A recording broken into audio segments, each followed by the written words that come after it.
Welcome, everybody, to another episode of Need Some Introduction. In today's episode, a few different topics. First, a very brief review of Alex Garland's new movie, Men. I was intending to have a much longer review of this film, but really, it's a film you have to see, to get, and you'll hear my general opinion of it, but it's not a mainstream film.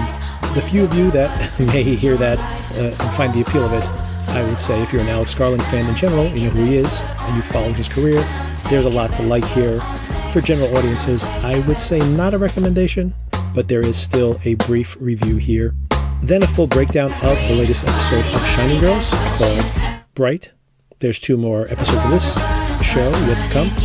And lastly, about 25 minutes in, if you want to jump directly to the Barry content, I break down the most recent episode of Barry with my sister, once again. Also just a general announcement that, of course, Better Call Saul, our most popular recap show, will be taking a break, a hiatus in the show, but we do have one episode coming on Monday night or Tuesday morning, so make sure you subscribe and check your notifications for that new episode.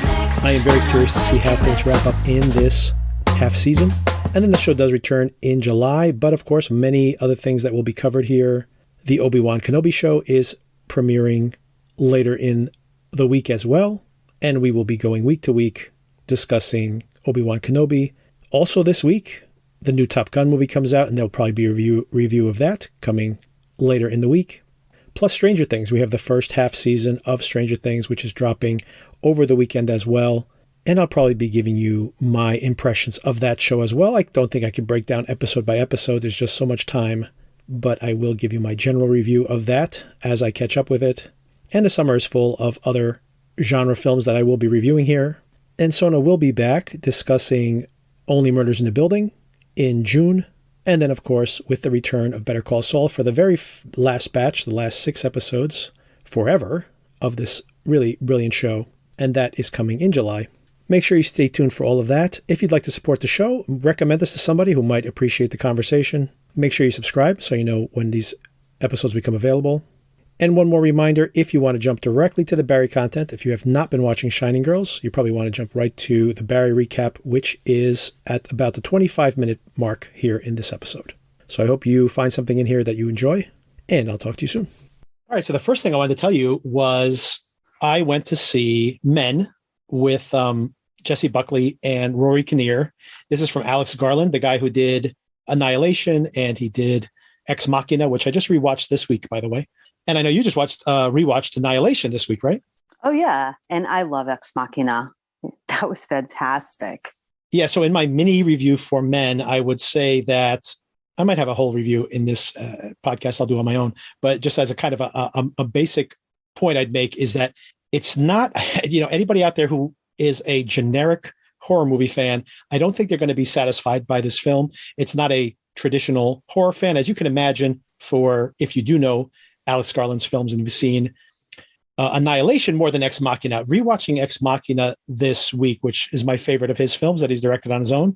He's done a bunch of things with Danny Boyle also, by the way. He wrote 28 Days Later. He wrote Sunshine, which I really like a lot, except the ending's pretty bad, but the rest of it's excellent. And he's also did a TV show called Devs last year, which was very interesting, but maybe his biggest failure up until now, because, spoiler alert, Men is probably his least successful film, in my opinion. Although the first 2/3 of it is really excellent. And then it goes really crazy at the end. And if this movie is going to have any reputation, it's how crazy it gets at the end. And I feel like everything that happens at the end is visually memorable, but I don't know if it needed it. And it kind of just, overdoes everything that I had already figured out by the time we got there. So what I would say is if you like Annihilation, not necessarily if you're a big fan of Ex Machina, this is not going to give you that same kind of Ex Machina feel.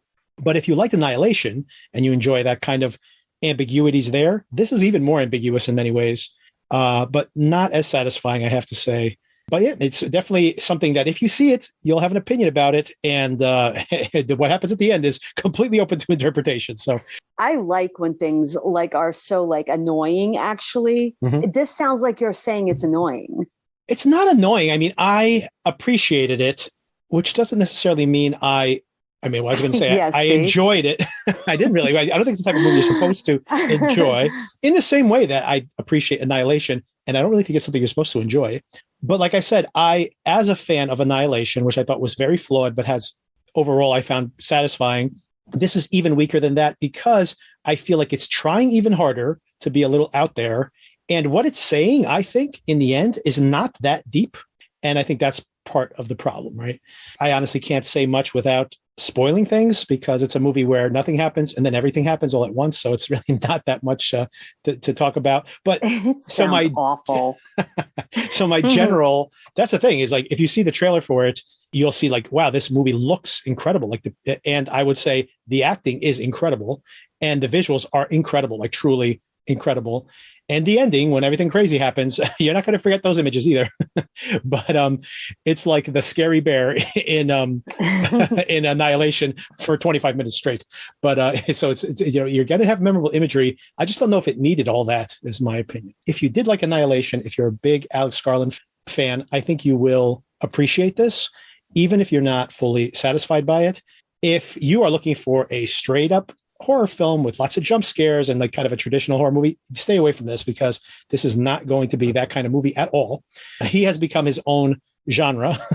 So if you're a fan of that, there is a lot to admire here. And there's definitely discussion to be had after you see it, but it is not going to satisfy in traditional ways. I would say as a barometer, whatever your fall off in appreciation for his films between Ex Machina and Annihilation, if that was I love Ex Machina and I hated Annihilation, you're going to hate this even more. If you were like, I liked Ex Machina, but I found Annihilation even more interesting, then you might find this even yet more interesting. So I would say use your judgment based on that analogy. This is something that I think you specifically, Celia, might appreciate. I don't know if you're going to like it. You might hate it, to be honest with you, but I think you would be open to discussing it after you saw it. And I would say, to be totally blunt, like Carlos would be like, what the hell is this? And to just would be out on it completely. All right. Do you want to start with Shining Girls or do you want to start with Barry? Well, I think we should start with Shining Girls because you just saw it, right? Exactly. Okay. I literally just saw it. I'm like, I have to watch it first. Hang on a second. So this episode of Shining Girls is the 6th, right? So we have 2 more to go after this one. This is called Bright. And this is basically could be called All About Harper. So we find out who this guy is. We find out his name and we get his whole backstory in one episode. What did you think of this? I thought that was really fun. I love so many things about this episode. This guy has somehow made himself the owner of this house, this magical house. So let's break down some of the things we find out about this guy. He, first of all, as we kind of suspected, a veteran. It turns out he's a veteran of World War I. So he's nearly, well, I guess I was going to say nearly 100 years old. Today, he would be 100 years old plus. But I guess in the 90s, so yeah, he's still approaching 100 years old, even at that time. 75 years past him fighting in World War I. We also find out that this is where he met Leo, right? They were comrades in arms. Yes. Mm-hmm. He's back in Chicago. I was about to say New York City. I keep thinking they're in New York City, but they're definitely in Chicago. He comes back to Chicago and he meets up with his ex, who has a very strange dance routine she's doing, some kind of half striptease, half goth thing. It's a poem or something. It's part of this beautiful story, and she's translating it through her dancing. But I think people are there for the titillation factor. So she's That's what he said. He's like, I don't think that anybody would think that if they saw what I saw. She is being a little more artsy about it. She's so artsy. Yes. I like her with 2 eyes. Madeline Brewer is the name of the. But yes, but speaking of Madeline Brewer, a really interesting horror movie on Netflix called Cam. Have you ever seen Cam? I have. That was really good. Yes. Yeah, I think it's very good. He reunites with this girl. At first, I read it as they were exes, but it turns out it's more complex than that. They grew up together at an orphanage, right? Yeah, that's what I got out of it. And they used to peep on people and stalk people. And of course, that we have seen this behavior of his anyway, so we kind of see where that originated. And she was, once again, his compatriot when they were kids, probably playing spies when they were living together at the orphanage. And he has tracked down this woman who I guess was kind of mean to them back when she worked at the orphanage. They sneak into her apartment when she steps out, and they find, of all things, this must be 1918, 1920 at this point at the latest, a digital watch, which is a very, very anachronistic, obviously. And they hear it beeping and they're like, what is this? Is this from Europe? Like, who made this thing? And the woman happened to have forgotten her umbrella. And when she returns, he threatens her basically to find out where this watch came from. And I assume he killed her. That's what I think. Just so that she'll keep her mouth shut, obviously. So this is not a good guy, by the way. So even now, he is a creeper. So he does find out where this house is. So she gives him directions. And he shows up there with Leo. And investigating the house, they start seeing a lot of weird stuff there, right? They find like a stereo. They find things from all different times in this house where they still think they still are in this 1920-ish time frame. And inside of this house, they find an old man hiding. And he says, well, I guess it's time for me to leave the house. The house has its own ways or something like that. So house almost seems like it seems to have a plan of some kind. Who knows what's going on with this house yet? And they start saying, how long have you been inside of here? He doesn't get a chance to answer them because he runs away. They chase him down. He gets run down in the middle of the street. And it looks, based on the cars, this is probably the 1950s or so. So they immediately know that there is something going on here because we are no longer in our own timeline. And if they need any proof of that, they get it instantaneously. That was so fun. Okay, this show is fun. Last week, I was so confused. I was like, I don't even know how to talk about it. This week, everything's coming together. It's like I'm getting a little thrill off of this. And we're starting to see it come together very late in the game here. That's why I asked, how many episodes are there? So we find out some things about how this house is working. It turns out we discover that Harper can think of a specific time, and be there. This seems to be a very convenient way that this house works. This is just like last week's conversation. In what way? Like time travel. Well, it definitely has to do with time travel, but I just find it very odd that there's some weird behaviors here. First of all, we discover over the course of the episode that Leo apparently cannot pick a time to go into. It only works when he's with Harper. So Harper has the ability of picking a time, and anybody who's with him can also travel to that time, but they don't have the ability of on their own, I should say.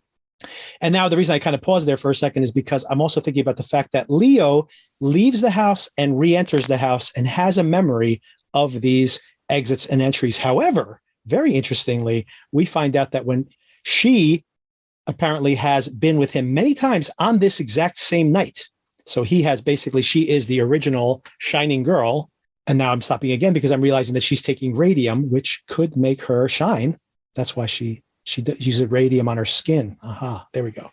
Which is probably why she's coughing as well. She's probably dying of cancer. So I'm just piecing this all together at this moment. I love this. You're just coming up with these on the fly ideas. Well, first of all, so on the show, I'm just coming up with these things off the top of my head right now because I'm gluing these things together now. So first of all, there is a really great book you should read called The Radium Girls. Is a book about a nonfiction book about the girls who used to use radium they started putting radium on like glow in the dark watches. So there was a lot of manufacture using radium. These girls who worked in the radium plants started to glow. They would actually go to dance halls and stuff, and they would shine. They would like have basically be radioactive, basically. Toxic. Yes, radioactive. And this became like a style. So people would put radium on. The girls would use radium to shine in these dance halls. And then, of course, years would go by, and then these girls started, like, their teeth started falling out, and they all started dying. And anyway, so it's a very fascinating story, and it happened right here in New Jersey, most of it actually. So it's worth tracking down, and it's been a huge bestseller, the history of this from around this time period. Anyway, that book is called Radium Girls. And now I'm remembering that one of the girls has a box of radium in her body. That was one of the things that was left behind. Ooh, and now look at this. And now this girl is putting radium on her skin to shine. And, we're starting to see that she is getting sick. So it's possible that she dies and he's trying to replace her in some way. Or does he kill her? Does he just kill her? That's the other strange thing. I actually have a feeling at the end of this episode, he might have killed her in this moment, but it doesn't really matter because he has done this with her multiple times. So it's possible that But he can't go any further with her because he killed her in this moment. I guess. He can only have her up till then. Yes. So I do wonder what happens to her if he had potentially kills her in this moment at the end of this episode where he gets violent with her. If she did die, if there are consequences to that, because he says, come over here. You always do. And she goes, what do you mean I always do? How many times have I been here? And why don't I remember it? And he basically says, this house isn't for you. This is my house. So somehow she can't remember being there, but Leo can. So I don't understand still how this thing works. But some other things that I kind of skipped over there. He does mention to her that he can only go so far in time. The latest he's ever gone is that night, the night in 1980 something, I guess, when Kirby is still just a barmaid at the club, the punk club where her mother performs sometimes. And this is probably within a year or two of her being murdered by, or attempted murder by Harper. And he starts to fixate on her at this moment. Maybe his attention shifts to her. I feel like he was very upset that was so into her. He felt threatened by it. Here they are in these times that he could only go so far in because of what happens later. And he has to now share her, like very direct attention on someone else. And that's not fun for him. I would say yes, but it also does seem that as soon as he sees her for the very first time, he does start to fixate on her. And she even calls him out on it, going like, wait a second, I'm flirting with her to keep her around for you. You seem to be very interested in her. And he's like, no, I'm not. But it's very clear that he is interested in her immediately. So I love the layers of the mystery. There are layers. See what I mean by I have to have a good payoff? This is why. There's so many layers. But it's fun putting them together, right? You're doing a good job. We're guessing at this point. But I mean, yes. I mean, I'm curious to see where they could potentially go with this, because I am very curious about how he, like just during the course of this conversation, I'm kind of thinking about the whole situation where he has the control of the house in some way and his friend does not. And also this guy who's been there for a while, who's been like, I guess the owner of the house, but now that people have shown up, he knows it's time to leave. Like the house is kicking him out in some way. So is the house somehow manipulating all these situations so that he would be in that woman's room and hearing the watch just at that moment? And, you know, I don't know. I mean, maybe it's, I'm still confused as to all this, how everything's happening here. I mean, maybe the house didn't manipulate it, but fate did in some way. So he realizes that now they are where I used to be. So I have to make room for them. It's fate. And maybe. Someday, you know, these guys are going to have to make room for someone else and probably leave. But I don't think these guys will ever leave. They do not want to be out of this alter reality possession. Well, that's the other thing that's weird when you think about the logic here. He is saying that he cannot go beyond this moment in time. He's tried to go further. She asks him why, and he says, I don't know. The house has rules that he doesn't know. I guess also that guy that they scared out mentioned that the house had rules, and I guess they figured them out along the way. But he says that he can't move any further in time beyond this date.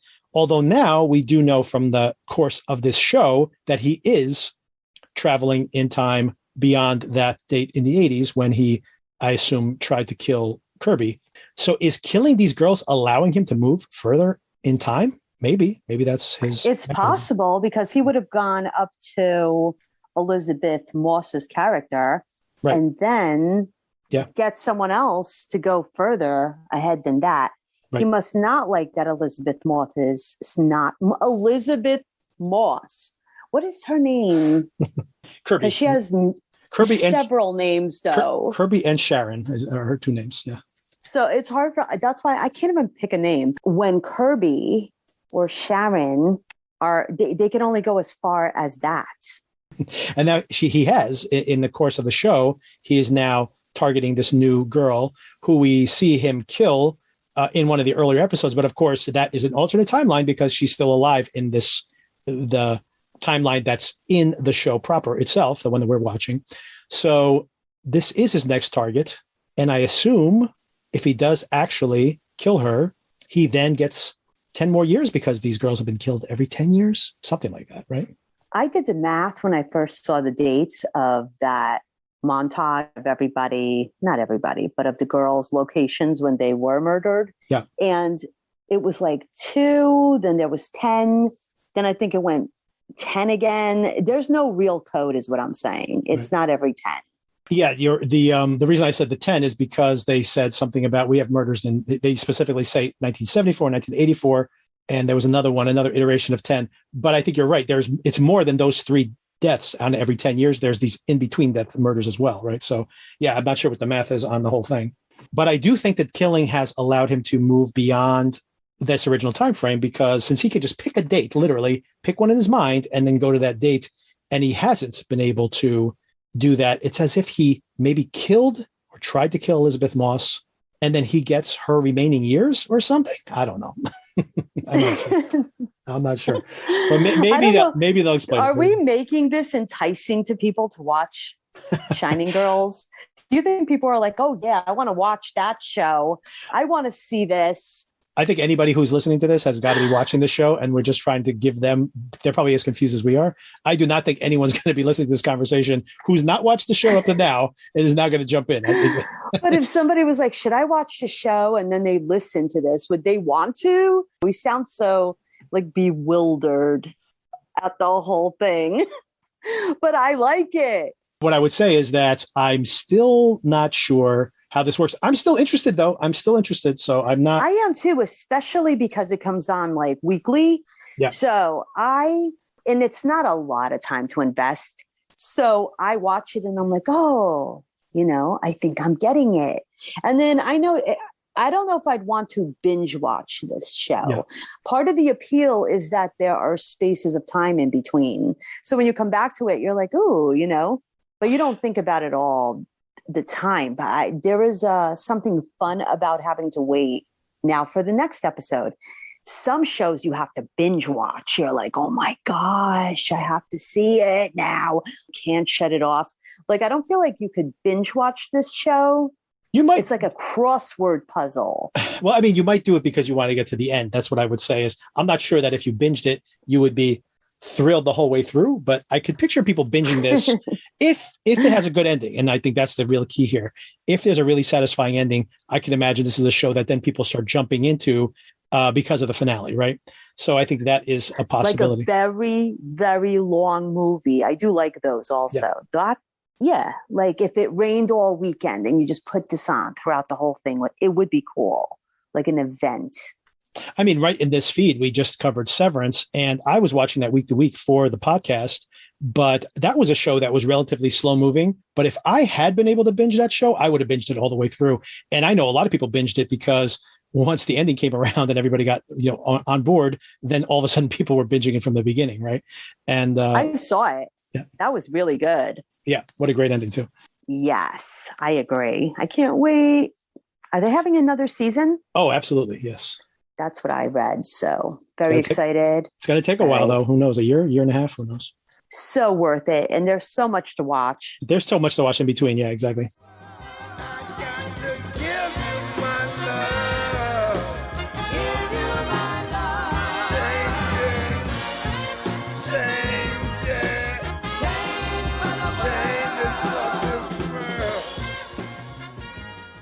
Speaking of things that are very satisfying, I thought last week's episode of Barry was exceptional. And this week's episode of Barry is equally exceptional, actually. Oh my God, this week was very good. And this one was called All the Sauces. These episode titles are hilarious. I do like those. I like the ridiculousness of this week. I got to tell you that Barry's episodes are only 30 minutes. It's incredible to me how much show they pack into these episodes.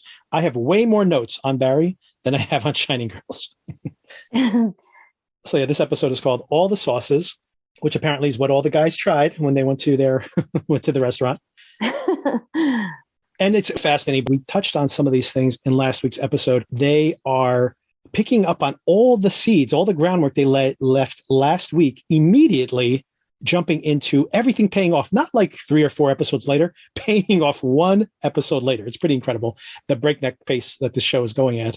We left things on that creepy almost scene of Fuchs planning his revenge. And, he was motivated in some ways by this story of the Vengeance Panthers. And like I speculated there, I'm like, hey, he knows where all the bodies are buried. He can wrangle up an army of vengeful people pretty quickly. And he gets right to work. And as a matter of fact, I am pretty sure we see here the very first murder. You just saw the show recently, right? That's the very first murder we ever see Barry commit on the show, right? Yes. Mm-hmm. So yeah, we're revisiting the very first murder in the very first episode of the show.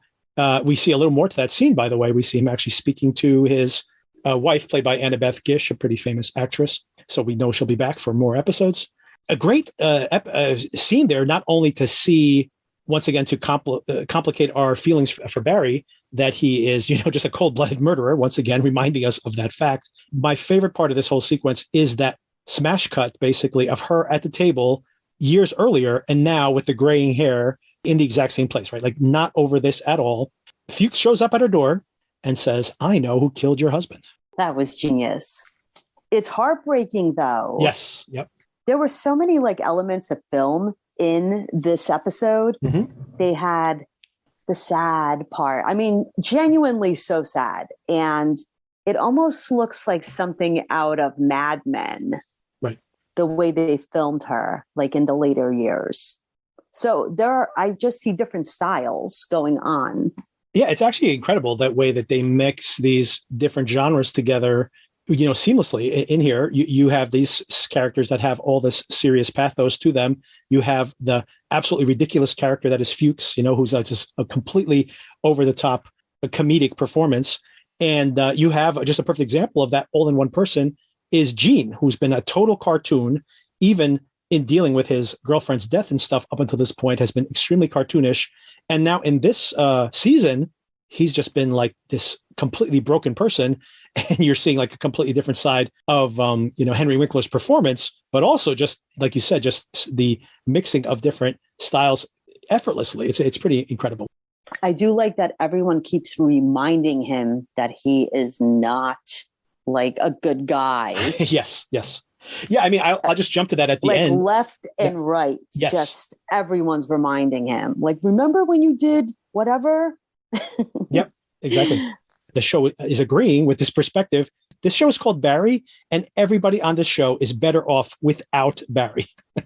Fuchs would have been living an idyllic circumstance. Now he's doing that to himself, by the way. But if Barry wasn't there, wasn't a motivator for him, he'd probably be living a better life. And obviously Gene would, and obviously Sally now is having a successful career. And Barry is the outsider on all these situations.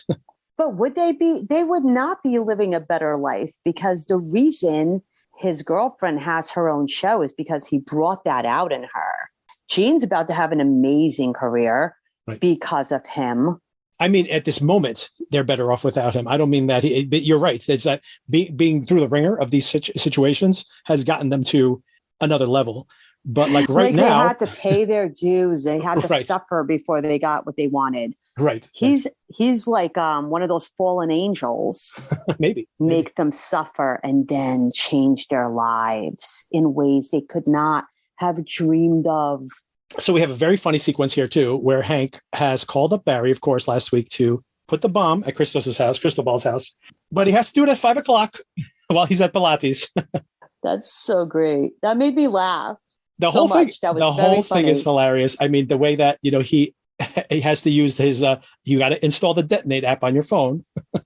So it's been decided that you are going to blow them all up during a midday meeting, which is usually around 5 p.m. Now, Cristobal will be at Pilates at that time, so he won't be there. Right, so I'm bombing a house? Oh, and Cal, peep this. Give me your phone. You need the Detonate app. Oh, wait, shit. I need your face. Bingo. Would you like to receive Detonate special promotional offers? Absolutely. Can I have access to your photos? Yes. Location services? Always. Can I share personal information with market research? Sure, why not? And you are set. Berkman goes boom. Your password is suddenly Seymour 1985, but the S's are all dollar signs.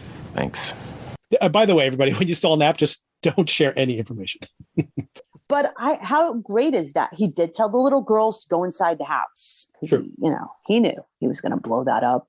I also love that the bomb is across the entire parking lot, obviously from them. And it's also speaking in Korean. It's saying, which I actually looked up the translation of this, but basically it's saying you have picked up a bomb. And then later on when he bonks it against the side of the house, it changes to Japanese. And it's you have dropped your bomb. I was wondering what it was saying. I'm like, I wonder how to figure that out. And then, of course, I forgot about it 2 minutes later, but it crossed my mind. Do your Reddit research. It's all on Reddit.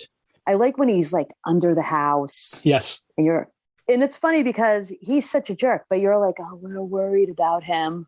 Yeah, of course. I'm a little worried about you, dude. Just because the show will end if he dies, because you can't have a show called Barry without Barry in it. Yeah, but they could always do a flashback of Barry. Maybe. Not that I want him to continue. In a way, it's what I said before. He could be changing people's lives after making them pay their dues. This could be his mission. It could be like Highway to Heaven, but with a murderer. Correct. Yes. Same concept. Or The Incredible Hulk, but with a murderer. The old TV show.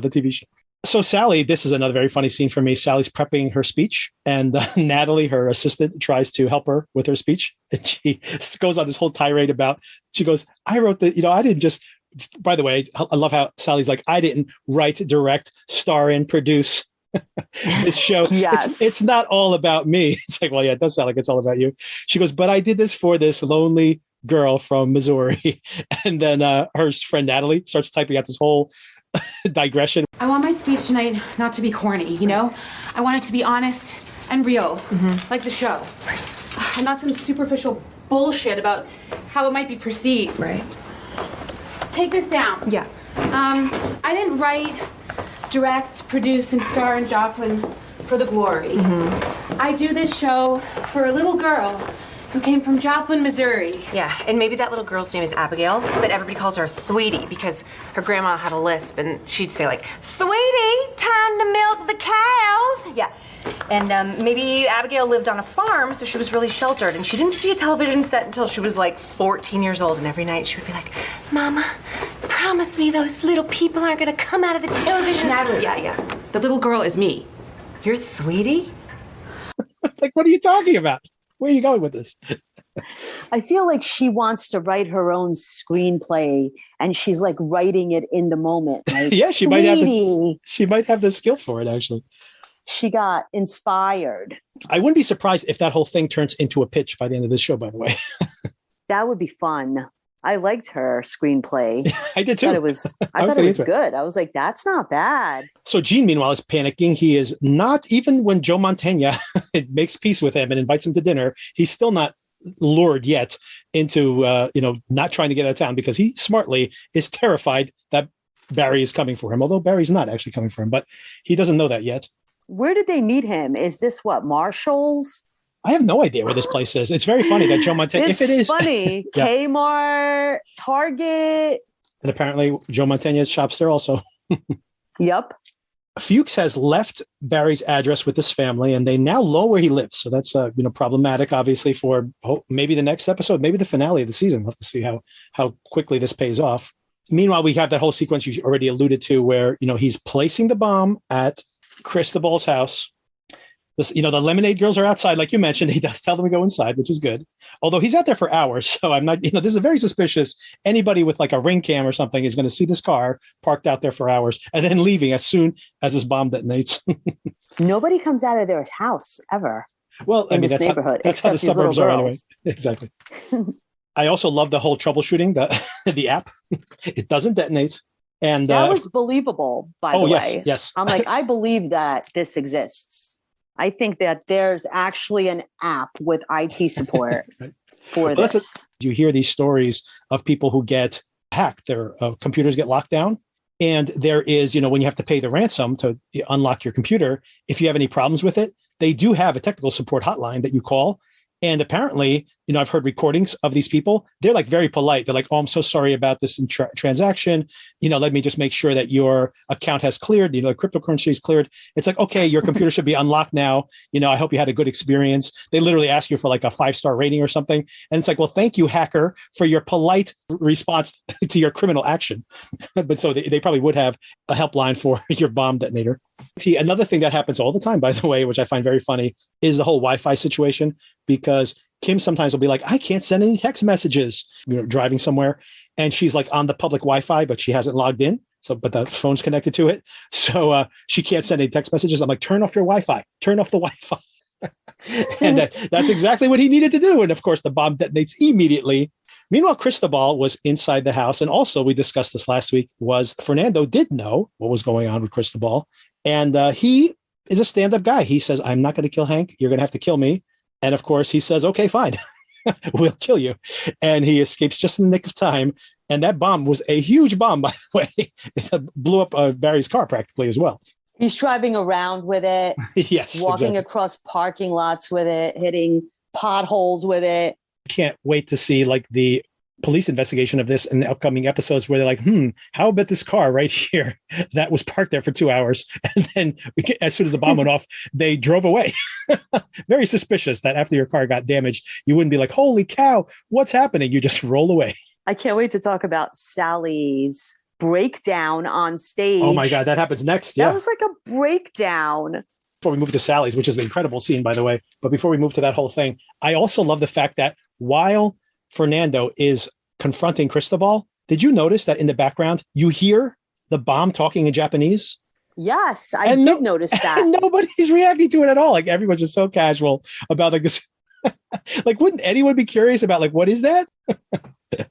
Yes, it was loud. Yeah, it was like coming through the floor. You could clearly hear it. Exactly. Nope, the whole nobody time. Cares. Nobody cares. Yep. Everyone just thought it's like whatever, like, someone's phone or some device is making noise over there randomly. It's like, no, it's a bomb under the house. Barry is out there for hours because he tries to blow the house up in the daytime. Yeah, it's nighttime. It's night, and he is still trying. Exactly. So then Sally's at her premiere. Barry couldn't make it, of course, because, he was busy planning his bomb. And he thought it was going to take a lot less time, but, he had his technical support problems. And this is the scene, right? So Sally's about to come out and give her ridiculous speech when they say, Sally, the Rotten Tomato reviews are coming in. Oh, my God, you got a 98%. She's doing great. And this other show that was going to premiere at the exact same time, and they were worried, they were trying to get ahead of it, had like a 35 or something. And she has a 98.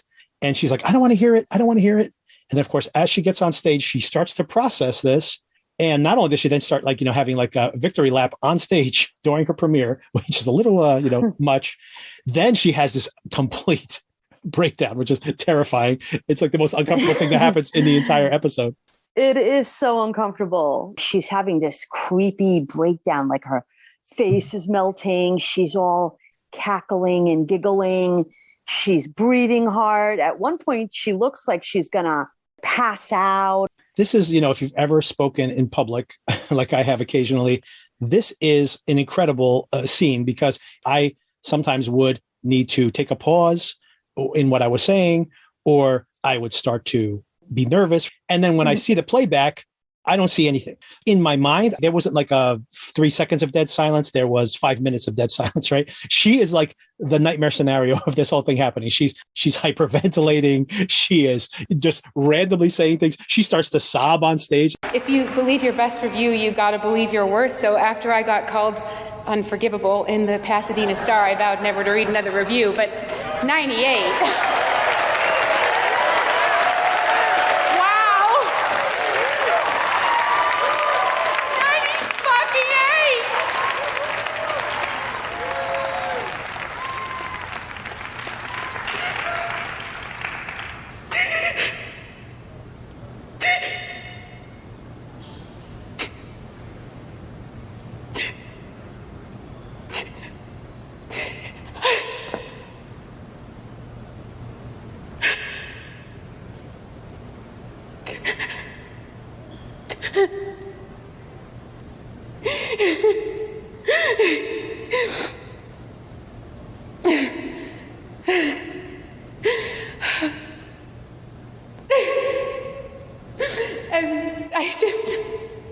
I just want to thank all the incredible people in my life who got me here.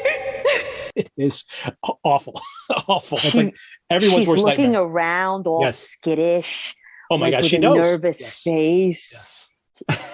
Every emotion, came right out, but it took forever. Yes. And then she kind of gets back on track. She kind of calms herself down. But another great joke here is that they play her off the stage. Like she's at the Academy Awards. This is her premiere. Like they're playing music to get her off the stage. It was such a long scene, or it felt like it. Yeah, exactly. And then Barry delivers Cristobal to Hanks, which is sweet. But at the same time, it does make me wonder about Barry in general.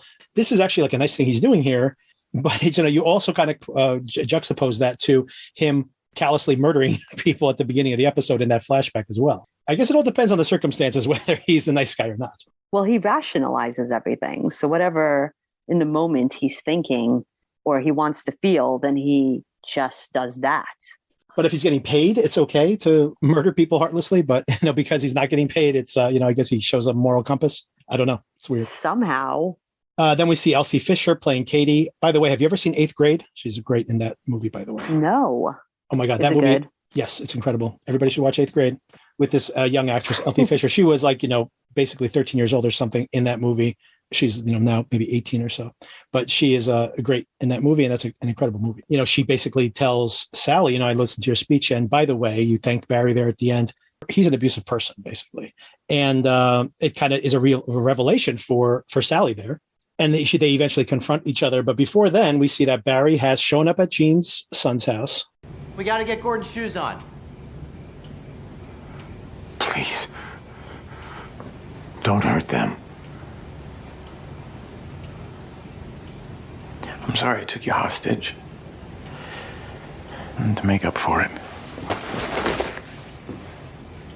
I took a job. That money's Leo's. Where did you get it? Don't worry about it. It's yours. Take it. And after today, you never have to see me again. So my family is safe. Thanks for everything, Mr. Cousineau. Dad. Apologizes for everything he's done and basically walks out the door, which is the right thing to do. Once again, potentially Jean turns him in and he's just like, okay, that's what'll happen, right? So it is a little bit of a reformation of him. By the way, something that I forgot to bring up last week, and I should have brought it up in this episode for sure, which was even in last week when Jean has that great reaction while the cameras are running and slaps Barry. In the back of my mind, I was thinking, I bet you he gets work from this scene. But I was so caught up in the moment, I didn't even think about it from a plot perspective. But that's exactly what happened, right? They're going to make him a regular on this show, right? So it's going to be great for him. For Jean, that is. See his dreams coming true because of Barry. Yeah. Yep. All he needed to do was have the love of his life murdered. That's all. We're like real deep on this. He's got so many layers, though, in reality. And so does the show. It has so many layers. It's a very intelligent show. Oh, absolutely. I think the show definitely is playing with that very idea. They don't want us to think that Barry is a good guy. They constantly remind us that he's not a good guy. But at the same time, they don't want it to be, it's not simple, right? It's not that he is just a monster all the time, or else these people wouldn't stick by him, basically. And then Barry shows up at Sally's premiere and he's too late. And she basically confronts him and says, we can't date each other anymore. And he's like, why? Because I had a bad day. I think once again, even he at that moment understands that he is in the wrong. He's just like, hey, I was a little late because I was out there murdering someone. Can you give me a break, man? So anyway, so he really doesn't have a leg to stand on. And that's how they ended. So it kind of ends things there between him and her. Once again, that's a payoff that kind of was set up just one episode back. And we get one more joke here at the end in a very, very intense scene, which is when once again, we see Annabeth Gish with her son. He's like, I'm going to do this. And she's like, we shouldn't do this. But if we're going to do it, we both have to do it together. And they're having this entire conversation, which is actually a very tense and emotional conversation. It turns out it's in front of a gun seller who's completely unfazed by any of this, basically an open discussion of a murder in front of him. They're like, okay, cool. 2 guns then. No problem. And that's the end of the episode. What do you predict? I mean, I think we're going to see these vigilantes are coming for Barry, right?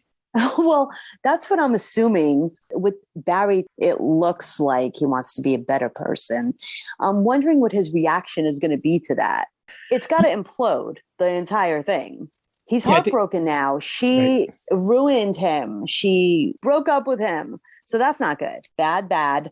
And then everybody else is in a different boat than they were when this season started. There's NoHo Hank. He's all in love.